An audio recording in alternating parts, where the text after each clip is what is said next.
Mulak and Asia's songbird Regine Velasquez Alcacid. Isang matinding revelasyon ang binitiwan ni Aga sa harap ng press. Hindi ka ba nagnasa kay Regine? Sobrang pagnanasa mo. Hindi, no talaga. Talagang gusto ko siya. Kaya lang. Hindi nga alam ni Reg.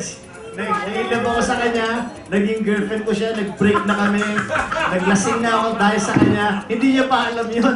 Pag si Regine nagdadrama sa set noon, sabi ko, oh my God, affected siya sa akin. Parang mahal na mahal niya ako. Ano nga ba ang reaksyon ni Regine sa pag-amin nito ng kanyang on-screen leading man? Alamin natin mula mismo kay Songbird. Live dito lang sa Hot TV.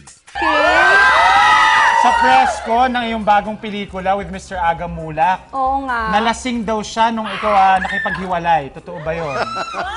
Oo nga, balita ko nga, naging boyfriend ko siya. Tapos nagtalong kami ng LQ. Lako, ano na nangyari. Tapos parang tulog ako ng mga panahon yun.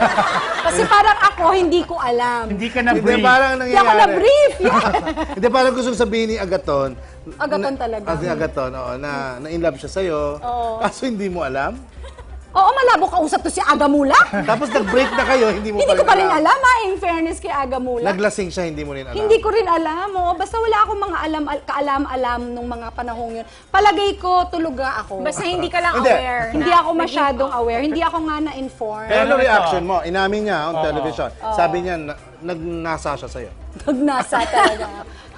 Ewan ko. Ganun yan eh, umahanga yan. Eh, syempre, it's very flattering kasi Yes, syempre exactly. si Aga Mulak yun. Pero nga yung impression ko noon, yung parang si Aga magkakagusto sa akin. Eh, si Aga Mulak yun eh. Yung parang ganun yung feeling ko. Pero si Aga talaga mahilig sa maganda at talented.